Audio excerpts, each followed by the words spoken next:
aminek tudjuk az előző irányítani a mögöttes.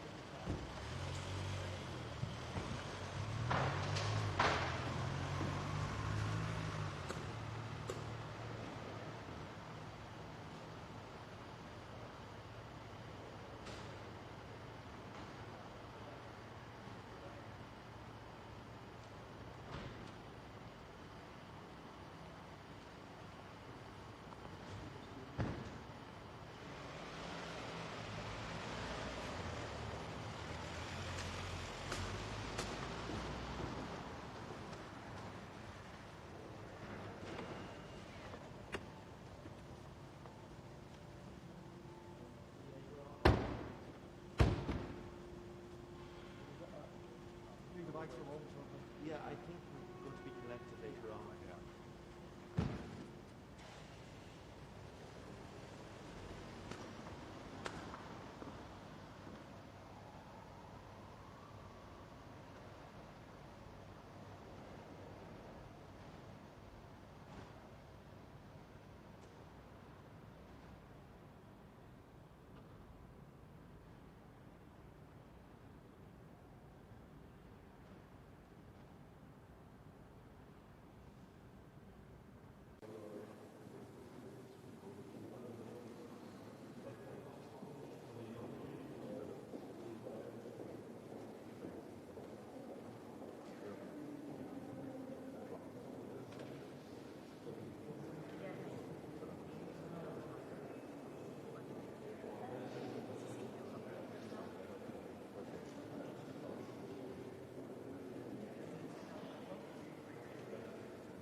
with corrupt politicians and Nazis, by the way, that are trying to hurt Russia. The language here doesn't point to a man who's looking for de-escalation.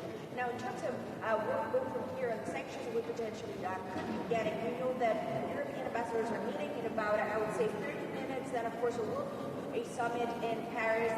The top European diplomat Borrell says that this package of sanctions is ready to go for leaders to approve. But the question is, how hard will they hit Russia? And I can tell you, man, there's already debate here as to did Vladimir Putin really invade? Is this an invasion? Is this an aggression of European territory? And the key here, of course, is that he's saying he's not annexing anyone. This is not Crimea 2014. What he says is that the Russian Federation, as a state, is recognizing two other new republics. So that is the problem here on the technicality. We do know, however, that behind the scenes there are divisions between the Western European countries and the Eastern European countries, with the East saying there needs to be big sanctions already from the get-go today.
It's not me, it's just the Polish delegation that said that.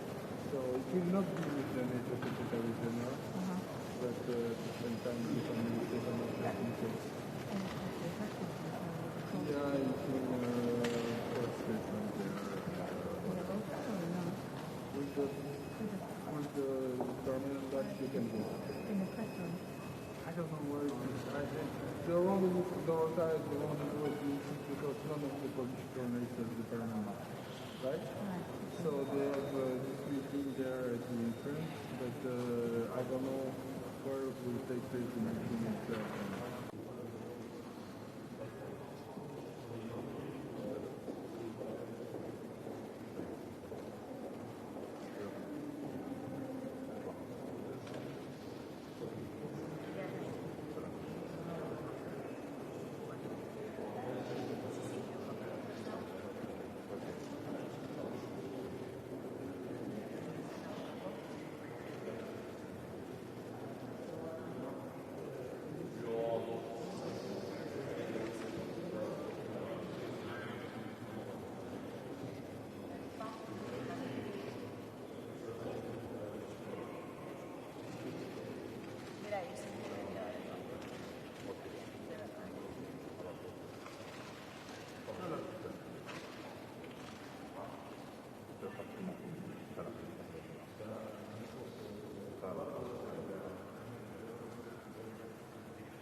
enemmän teille tilasta.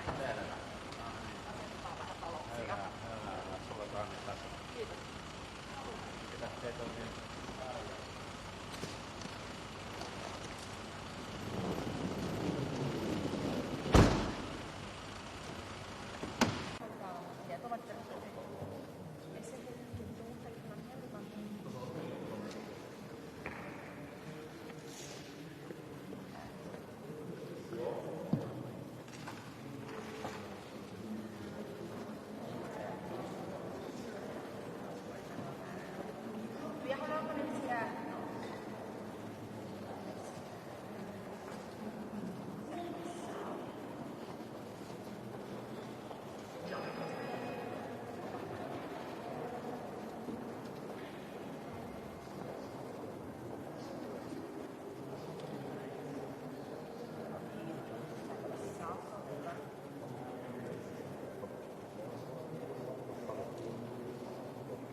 Bonjour.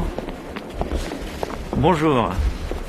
Je suis heureux d'être à Bruxelles pour ce deuxième Conseil des Affaires Générales de la présidence française depuis le début de l'année, qui sera consacré principalement à la préparation du prochain Conseil européen ordinaire à la fin du mois de mars, qui sera consacré à des questions d'état de droit très importantes, avec la reprise des auditions au titre de l'article 7 qui concernera aujourd'hui la Pologne, au mois de mai la Hongrie. Nous aurons sans doute une longue discussion à cet égard. Et puis nous échangerons aussi sur la préparation de la conférence sur l'avenir de l'Europe et d'autres sujets d'actualité que notamment la Commission rapportera au Conseil. Je pense aux derniers échanges avec le Royaume-Uni sur les relations post-Brexit. Il est évident que ce Conseil se tient dans un contexte international chargé que vous connaissez par ailleurs, mais nous devons aussi faire avancer cet agenda de la présidence qui est très important sur nos valeurs, sur l'avenir de l'Europe et sur des questions d'actualité qui ne manqueront pas d'être évoquées également. Monsieur Bonne, après l'annonce du président Poutine d'une reconnaissance des régions séparatistes en Ukraine et de l'envoi de troupes, on sait que les ambassadeurs des 27 se réunissent ce matin pour préparer les sanctions. Est-ce que vous allez en parler au GAC et de quelles sanctions est-ce qu'on parle à ce stade? Je ne ferai pas de commentaires sur ce point puisque le Coreper se tient. Pour discuter de cela, il y aura des échanges en marge d'une réunion à Paris entre les ministres des Affaires étrangères, sans doute dans l'après-midi, avec un processus de sanctions. Mais je ne commente pas à cette heure, à cette minute, la nature et la liste des sanctions qui seront discutées et sans doute arrêtées aujourd'hui. Et comment est-ce que vous interprétez les annonces Il y a une réaction, je ne ferai pas de commentaires dans cette situation grave. Le président de la République a fait un communiqué hier soir. Vous avez vu que les messages étaient très coordonnés dans les réactions de tous les leaders européens sur la constatation d'une violation grave du droit international, de la souveraineté d'un pays et la nécessité de répondre par des sanctions adaptées à cette situation. Il y a une porte-parole du ministère russe des Affaires étrangères qui ce matin a dit que la Russie était encore prête à la négociation. Est-ce que la France, est-ce que l'Union européenne est ouverte encore? Écoutez, c'est toujours la France, l'Union européenne, les alliés, notamment dans le format de l'OTAN, différents formats, qui ont été prêts à la discussion, à la négociation. Vous avez vu les efforts diplomatiques déployés notamment par le président de la République Emmanuel Macron encore ce week-end, tard dimanche soir. Il y a eu malheureusement ces violations opérées par la Russie. Ça n'est pas de notre fait. Et maintenant, il y aura d'abord une réaction par des sanctions. C'est une question de fermeté, de crédibilité. Je n'ai pas d'autres commentaires à faire à cette heure. La Pologne est en première ligne en cas d'invasion de l'Ukraine pour un éventuel afflux des réfugiés. Est-ce que le timing est le bon pour parler des questions d'état de droit avec On a toujours, au niveau européen, été très clair sur ce sujet. Nous avons des discussions internes qui nous regardent au sein de l'Union européenne, qui doivent se poursuivre. Il y a un agenda qui permet d'avancer sur des sujets concernant l'énergie, concernant l'agriculture ces jours-ci. On continue là-dessus, y compris sur l'état de droit. Même quand, effectivement, ce sont des sujets parfois de sensibilité. Mais nous ne confondons pas les choses.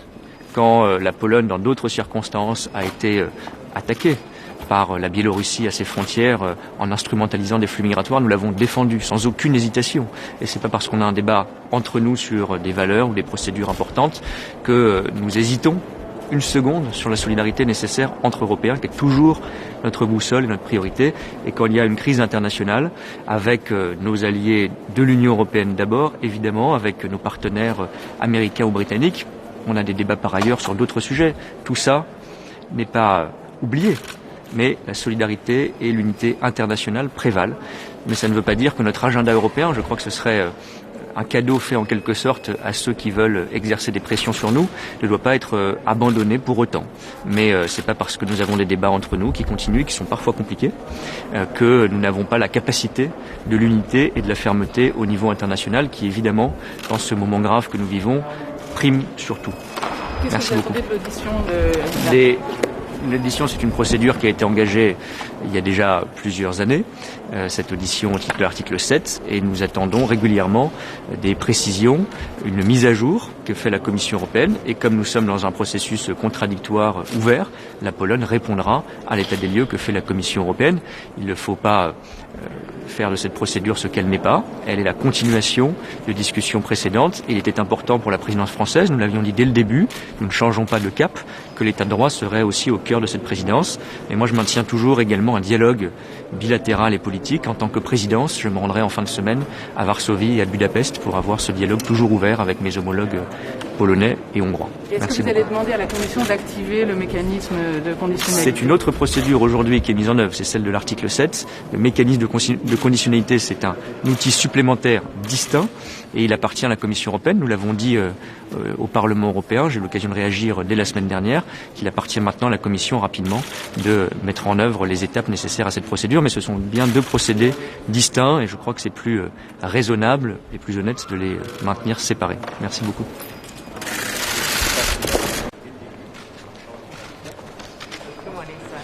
Good morning. Thank you. Good morning to everyone. I'm happy to be again on the General Affairs Council, the second time during the French presidency. This time we will discuss the preparation of the next European Council meeting, where we hope the external affairs and security and defense items will be in the center of the attention.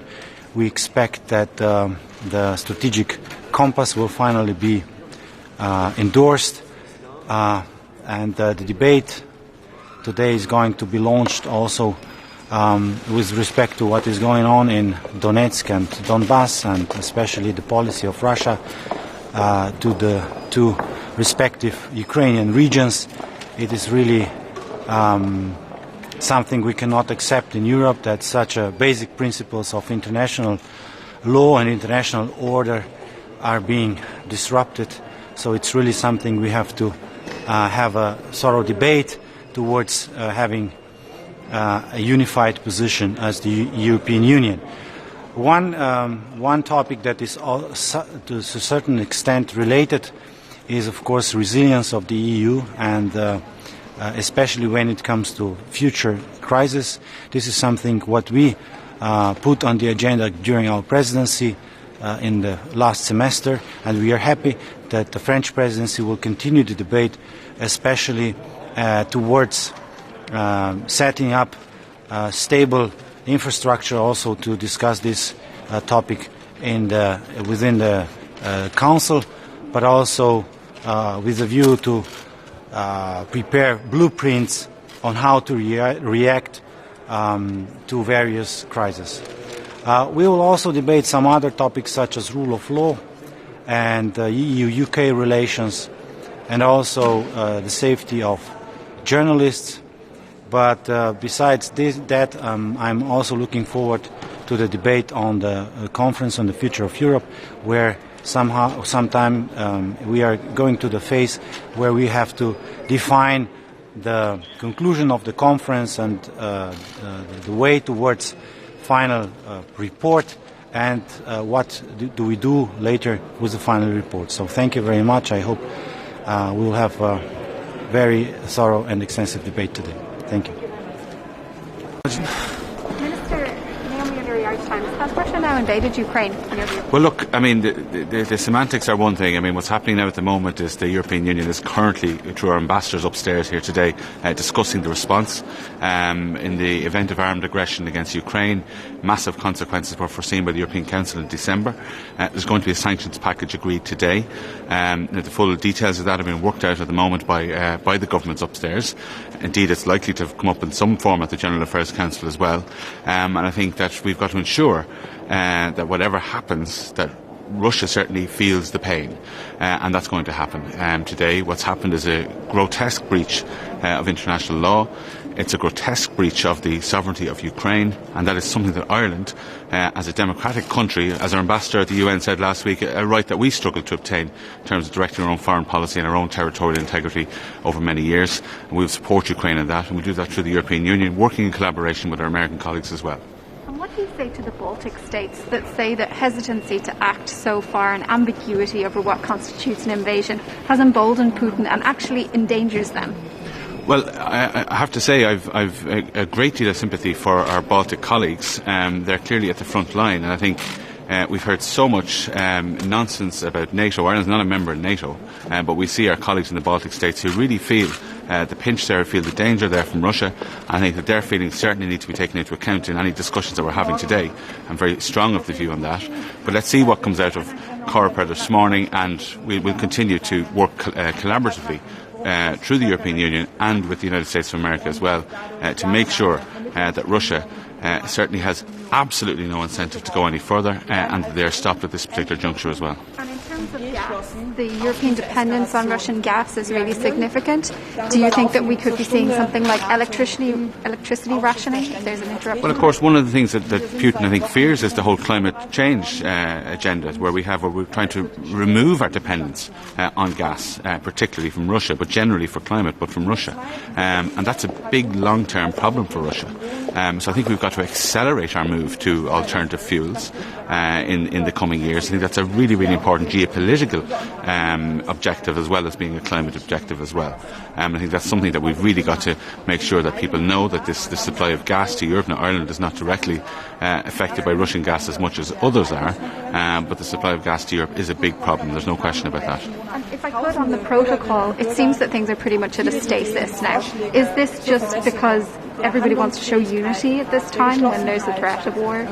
Look, I think what I would say is that there's a constructive atmosphere at the Joint Committee yesterday. Don't forget the Joint Committee is the first one in quite a number of months.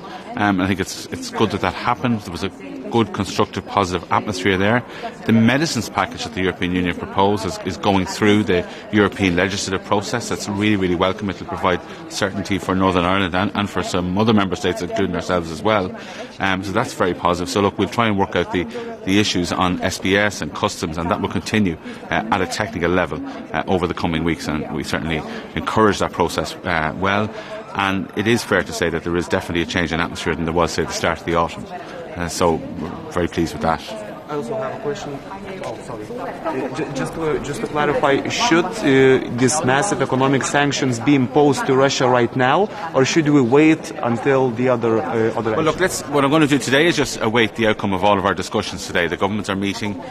We've been meeting at GAC. Foreign ministers are meeting this afternoon. So there's a lot of discussions underway at the moment, and I don't want to prejudge them at this particular juncture, at this stage of the day. But I think we have a lot more clarity on that later in the day. One question on rule of law, if I may. Are you worried that the current geopolitical environment might slow down the implementation of the rule of law mechanism? No, but what I would say is that the rule of law is foundational to everything. So it's foundational to economic success, foundational to social progress, but also foundational to our security as well. So what are we really defending here in terms of Ukraine is democracy. We're defending the rule of law, and I certainly welcome what the signals we're hearing from Poland over the last few weeks in particular about their views on some of the issues that they've been in dispute with the European Union about. And I think it's progress, and I'm certainly not going to belittle that progress. I think we should welcome it, really. Thank you so much. Thanks. Jerry, make a couple of fucking Australia. Táman seo an jobh sa Bhroisil agus tá lán nithe á pléag an in jobh go háirithe maidir leis an Ukraine agus an Rúis agus ba lán cainteanna ar siúil in jobh maidir le cadaltán Taintas Europa chun I dhéanamh maidir leis an Rúis agus maidir le cuasaíocht méach leis an Rúis agus ba muidir fanna go déir an lei ba rinne na cainteanna ar siúil agus ba cinenne déinte ag an Aontas faoi dhearra an lei in jobh maidir le sin freisin maidir leis an mratimimeacht ba Mara Shevkovich ag den chuirsí stúing ar cad a bhí ar siúil in dhé ag an cóchuiste idir an mratan agus an Aontas Europach agus ba muidir lé an corcan cinenne tar siúil an dulcan cinenne tar siúil maidir le cadre vidir an Aontas Europach agus an mratan in jobh.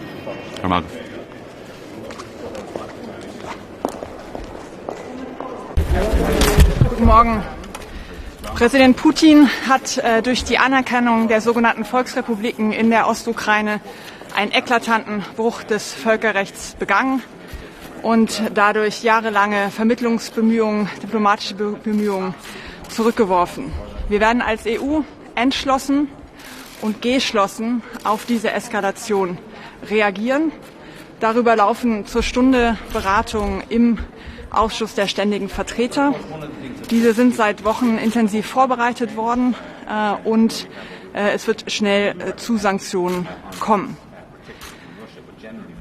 Diese Zeit, diese Krise hat uns als Europäische Union zusammengeschweißt. Umso wichtiger ist es, dass wir die Beratungen über die Zukunft der Europäischen Union, über unsere Handlungsfähigkeit entschieden fortsetzen. Das ist heute Thema im Allgemeinen Rat. Wir haben da 3 wichtige Tagesordnungspunkte. Zum ersten werden wir uns mit der Zukunftskonferenz beschäftigen. In der Zukunftskonferenz haben in den letzten Monaten tausende Bürgerinnen und Bürger viele Ideen, Vorschläge zur Verbesserung der Handlungsfähigkeit, der Geschlossenheit und der Effizienz der EU gemacht.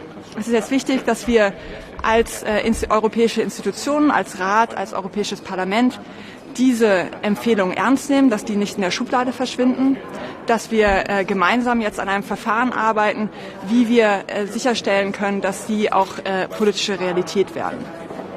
Zum Zweiten werden wir uns mit dem Thema der Rechtsstaatlichkeit beschäftigen. Auch das war den Bürgerinnen und Bürgern in der Zukunftskonferenz extrem wichtig. Denn nur wenn wir nach innen unsere Werte leben, können wir auch nach außen geschlossen auftreten. Da werden wir heute bei der Anhörung zum Artikel 7 Verfahren weitere Fortschritte erzielen und hier ein gutes Stück zusammen weiterkommen. Zum Dritten werden wir den nächsten Europäischen Rat vorbereiten, wo die Staats- und Regierungschefs sich gerade auch mit der außenpolitischen und sicherheitspolitischen Handlungsfähigkeit der Europäischen Union befassen werden. Es geht da unter anderem um den strategischen Kompass. Das werden wir heute vorbereiten und auch hier ein wichtiges Signal setzen, dass wir als EU eben geschlossen sind und dass wir entschlossen auf Provokationen von außen reagieren. Vielen Dank. Vielen Dank, Frau Staatsministerin. Kurze Frage.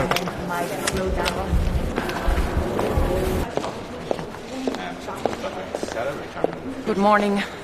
We are in a very serious situation.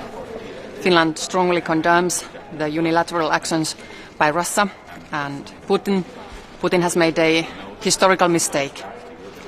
His actions are in clear violation of international law and sovereignty of Ukraine and its territorial integrity. EU's response will be strong and united. We have prepared sanctions well before, and we will address them today in our Council meetings. Nevertheless, we will not be distracted from our daily business. Today we have the General Affairs Council meeting, and we will address also other issues regarding EU's crisis preparedness and rule of law issues. Niin miten kommentoitte Venäjän päätöstä tunnustaa nämä kapitalisaatiot?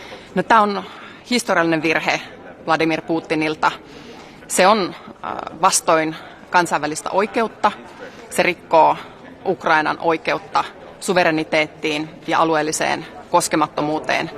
EU tulee tässä vastaamaan yhtenäisenä ja vahvasti. Me olemme valmistelleet pakotteita jo hyvän aikaa ja tänään ministerineuvosto tulee asiasta tekemään päätöksiä korkea edustaja Borrellin johdolla. Ulkoasianneuvosto kokoontuu myöhemmin iltapäivällä ja pidän todennäköisenä, että asia nousee esille myös pian kokoontuvassa yleisten asioiden neuvostossa. Millaista keskustelua odotatte yleisten asioiden neuvostossa? Venäjän toimet tullaan tuomitsemaan yksimielisesti. Me olemme Ukrainan tukena. Ukraina on Euroopan kohtalon kysymys. Demokraattinen, vapaa Ukraina on Euroopan yhteinen asia. Me seisomme Ukrainan rinnalla, tuomitsemme Venäjän toimet ja vastaamme tähän kansainvälisen oikeuden loukkaukseen yksimielisesti ja vahvasti sanktioilla, jotka kohdennetaan mahdollisimman tarkasti ja joilla on vahva laillinen perusta. On ollut puhetta massiivisesta sanktiopaketista. Onko tämä paketti nyt ajankohtainen näiden eilisten toimien johdosta vai onko vielä varaa kiristää sanktioita jälkeen? Sanktioita on valmisteltu huolellisesti. Mitään ei ole suljettu pois. Juuri parhaillaan pysyvien lähettiläiden Coreper keskustelee siitä, mitä sanktioita otetaan käyttöön tässä tilanteessa. Nyt on syytä odottaa, että Venäjä vetäytyy, että Putin vetää johtopäätökset tästä lännen yhtenäisestä vastineesta hänen toimiinsa niin Euroopan unionin, Iso-Britannian kuin Yhdysvaltain reaktioista hänen toimiinsa. Venäjän tulee vetäytyä, sen tulee perääntyä, se on ainoa tie tästä eteenpäin. Diplomatiaa tullaan vielä hyödyntämään. Meillä on aina ovet auki myös diplomaattiselle keskustelulle, mikäli Venäjä haluaa asettua liennytyksen tielle. Tuleeko tämä vaikuttamaan tähän oikeusvaltiokeskusteluun? Nyt EU painottaa kovasti yhtenäisyyttä. Miten tämä vaikuttaa taustalla käytämään keskusteluun siitä, miten näitä oikeusvaltion periaatteita toteutetaan unionin sisällä? Kun me puolustamme Eurooppaa ja eurooppalaisten maiden oikeutta tehdä omia ratkaisujaan ja kansojen vapautta, niin me puolustamme eurooppalaisia arvoja.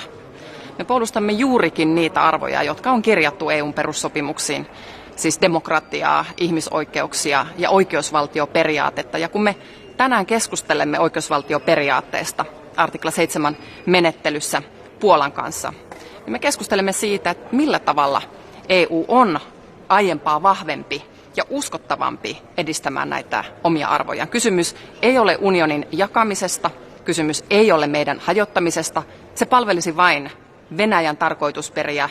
Putin haluaa hajottaa ja hallita, mutta kun me keskustelemme oikeusvaltioperiaatteesta, me olemme itse asiassa tekemässä EUsta aiempaa vahvempaa ja yhtenäisempää. Sanktioista vielä sen verran on maita, esimerkiksi Baltian maat, jotka ovat olleet sitä mieltä, että näitä sanktioita olisi jo pitänyt asettaa, että Venäjä on jo mennyt liian pitkälle aikaisemmin.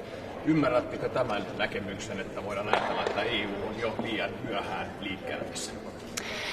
Sanktiot ovat vastine Venäjän toimiin ja ne tulee valmistella huolellisesti etukäteen ja käynnistää siinä vaiheessa, kun niille on olemassa myös laillinen perusta. Suomi on aina korostanut sitä, että sanktioiden täytyy olla juridisesti kestävällä pohjalla. Ei ole menettelytapaa ennaltaehkäiseville sanktioille. Nyt täytyy muistaa, että me keskustelemme tilanteesta, jossa on sodan uhka Euroopassa ja jossa Venäjä on selkeästi rikkonut kansainvälistä oikeutta tunnustaessaan itsenäisyyden Luhanskin ja Donetskin alueille, jotka kuuluvat Ukrainalle. Tämä on selkeä toimi, johon sanktioilla voidaan ja tulee vastata lujasti ja yhtenäisesti. Kiitos. Minister, if I may, one question. Yes. Are you concerned that the current geopolitical environment might slow down the implementation of the rule of law mechanism? Do you see a connection there? Not at all. In the contrary, I believe that when we are addressing the rule of law issues in the EU, we are strengthening the EU's core. When we are defending European nations, when we are defending of the freedom of the nations, including Ukraine, we are actually defending the European values. We are defending democracy, human rights and the rule of law, and we need to adhere to this obligation also today in the Council. It is not about creating divisions in the EU, it is actually about strengthening the unity of the EU. Everybody has to play by the same rules. The EU is built upon the rule of law. Thank you. Going back to Ukraine, should yesterday's decision by Vladimir Putin trigger this massive consequences, massive sanctions from the EU to Russia, or should we wait to see what the next steps are from Russia? We have prepared sanctions to every scenario. We are well prepared, and we have also coordinated our response with our partners, namely United States and the UK. And actually at this very moment our permanent representatives are discussing what kind of sanctions we are about to launch. The response will nevertheless be very hard and the consequences will be severe to Russia, to Putin and to these separatist regions. So what could we expect from the sanctions today, in your opinion? What's the overview? We are discussing these issues today, and the Foreign Ministers' Council is also convening today. So it's today's business to decide what kind of sanctions we will trigger. But we have prepared massive sanctions, and we are ready to create severe consequences to Russia and Putin. He bears the consequences. Russia is responsible. Russia needs to refrain. It needs to preclude any further military actions, and it has to back up. Thank you. Thank you very much.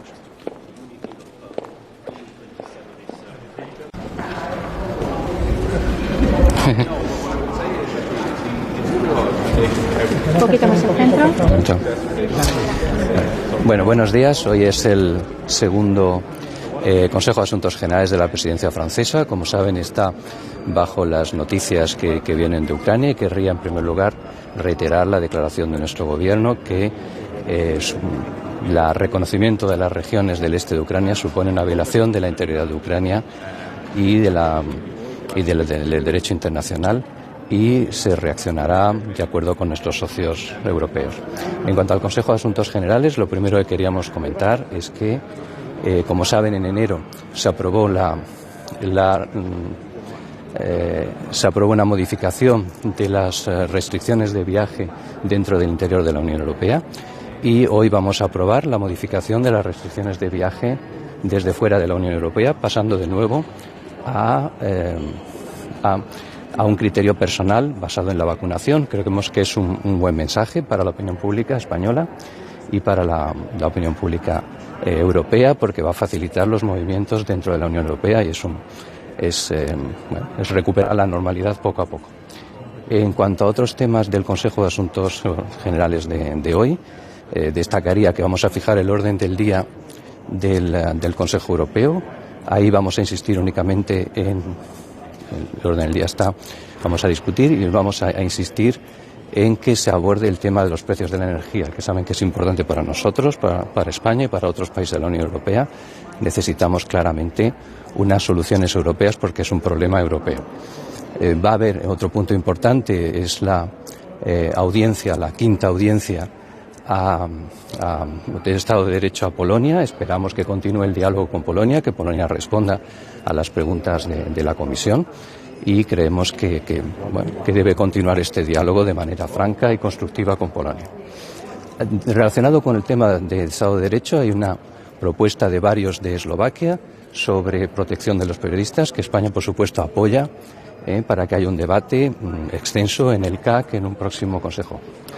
Y, por último, yo destacaría que habrá un informe del vicepresidente Šefčovič sobre su reunión del Comité Conjunto con el Reino Unido ayer, sobre determinadas cuestiones de las relaciones con el Reino Unido, básicamente de aplicación del protocolo, y ya saben, el protocolo de retirada, y ya saben que ahí apoyamos a la Comisión firmemente en que el Reino Unido respete los compromisos que adquirió con el protocolo de retirada. Sobre Ucrania y la respuesta que va a tener la Unión Europea después del reconocimiento de la República, se está hablando de una posibilidad de un enfoque gradual. ¿Cree usted que hay consenso, que hay margen para sanciones más duras que estas individuales de las que se empezó a hablar?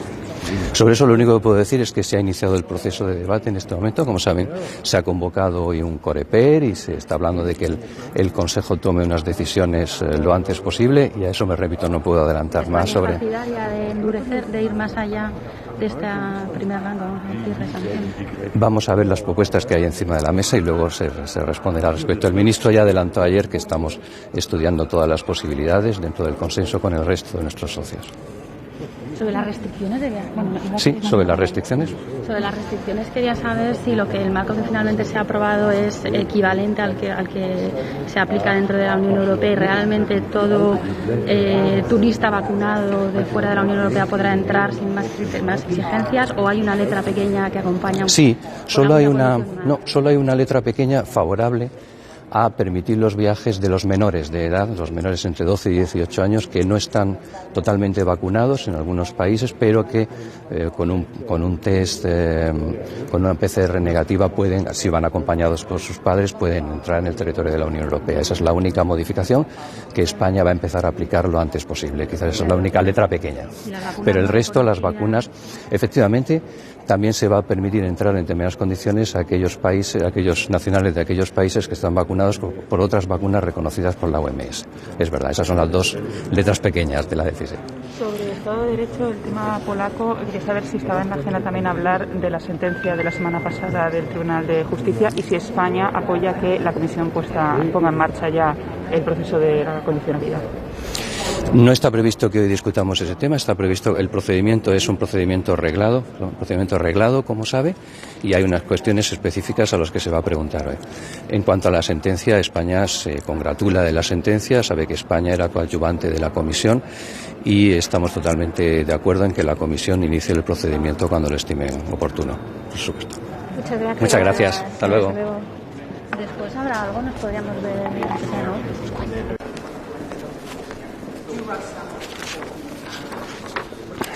Good morning. Happy to be back in Brussels. Unfortunately, we are facing today a very specific situation as long as we are having a Russian invasion to Ukrainian territory. So I expect that will also affect the mood of our discussion of General Affairs Council. As a neighborhood country of Ukraine, this is one of the most important topics for us today to discuss how we can move forward, also if it comes to secure our own security and how to help our Ukrainian friends. There are important rooms to discuss this topic today, and I hope we'll find a consensus, because to keep unity of EU27 is critically important for us. Another very important topic which is Slovakia bringing today to the discussion is a question of protection of journalism and journalists. As long as Slovakia is having our own brutal experience, we had yesterday 40 years of murder of one of our journalists, Jan Kuciak, and his fiancée Martina Kushnirova. We'll open this topic because we believe this is also the way how to manage and protect today's situation with hoaxes, fake news and propaganda coming all around the European Union. And this is also a very important topic, how to keep our democracy and freedom. So that's why we are opening this topic, and we hope that we will find support in our EU partners to also lead this topic globally. Thank you very much. One question. Are you expecting unity today on sanctions for Russia? As far as I heard from our partners already, there is EU27 unity already declared, and we are all waiting for today's FAC meeting and perspectively discussion about extraordinary meeting of the leaders too. From a Slovak perspective, do you believe that Russia's moves last night merit targeted individual sanctions or broader economic sanctions? Well, first we have to start as soon as it gets with individual sanctions, and then let's see what will happen next hours. And we are open also to broader sanctions to Russia, as long as this is inevitable also for our Ukrainian friends. And it is also very important if it comes to our NATO security. So that's why we believe there will be consensus not only within the EU27, but also with the United States and United Kingdom. Thank you. Thank you.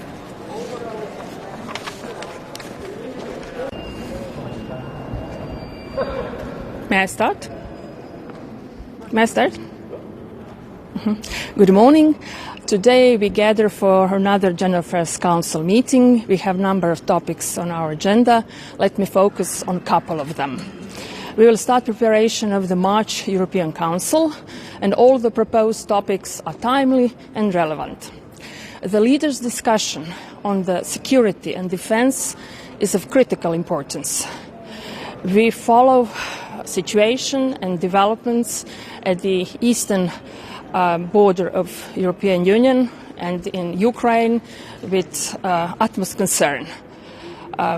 We strongly condemn the Russian recognition of the two non-government controlled areas in Ukraine.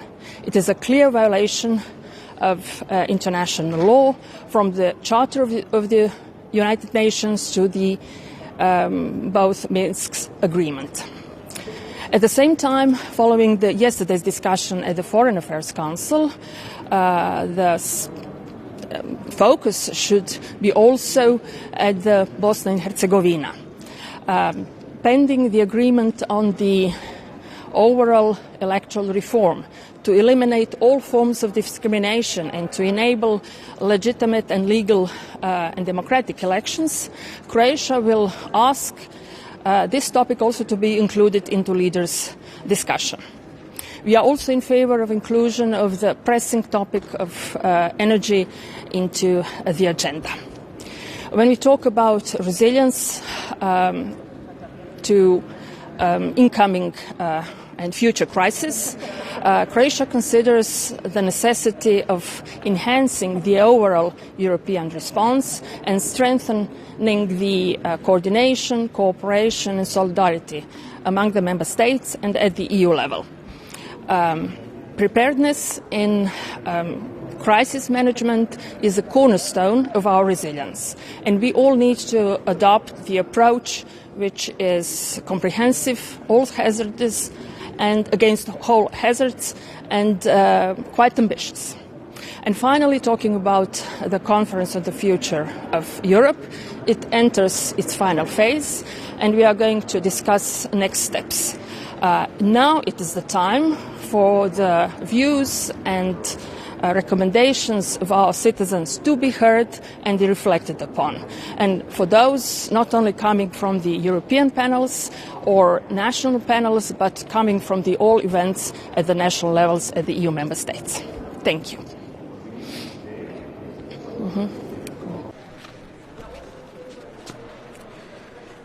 Συνεδριάζουμε σήμερα υπό το βάρος της κατάφορης παραβίασης του διεθνούς δικαίου από την πλευρά της Ρωσίας με την αναγνώριση των αποσχιστικών εδαφών της Ουκρανίας. Η Ελλάδα είναι ταγμένη στην υπεράσπιση του διεθνούς δικαίου και στην αδελφική ακεραιότητα όλων των κρατών μελών του Οργανισμού Ηνωμένων Εθνών. Γι' αυτό και θα λειτουργήσουμε συλλογικά μαζί με τους εταίρους μας στο να δούμε τον προσφορότερο τρόπο μέσα από τον οποίο θα καταδικαστεί αυτή η συμπεριφορά και βέβαια δεν θα αφήσουμε κανένα περιθώριο σε οποιονδήποτε άλλο σκέφτεται να μιμηθεί τέτοιου είδους συμπεριφορές να το πράξει στο μέλλον. Γι' αυτό και η σημερινή μας συνεδρίαση, προετοιμάζοντας το Ευρωπαϊκό Συμβούλιο του τέλους του Μαρτίου, ουσιαστικά θα αναλωθεί σε αυτό το θέμα παράλληλα με την επεξεργασία όλης της υπόλοιπης ατζέντας που θα καταστήσει το κοινό μας σπίτι, την Ευρωπαϊκή Ένωση, ακόμα πιο ισχυρή. Πάμε.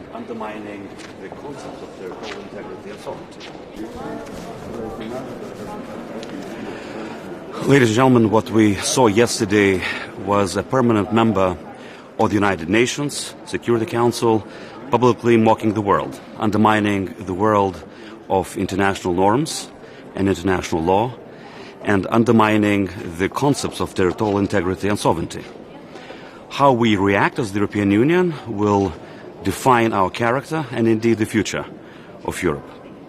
What we need today is for all European leaders not only to condemn this act, which undermined the United Nations Charter, as well as Paris and Helsinki Accords, as well as undermine the process of Minsk and the Normandy format, but we also have to move ahead already with the economic sectorial sanctions.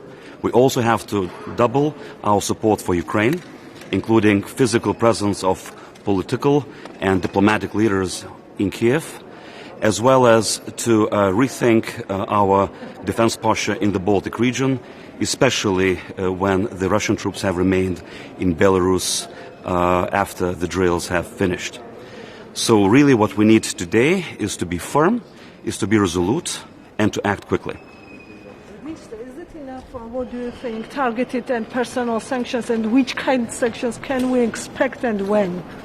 Well, of course, the discussion on the sanctions is ongoing, and in the opinion of Lithuanian government, they have to be serious, they have to be real, they should not be symbolic.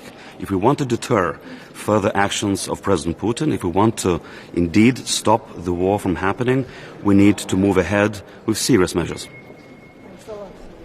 Tuomet tada lietuviškai, kokio ES atsako tikėtis į vakarykščius Vladimiro Putino veiksmus?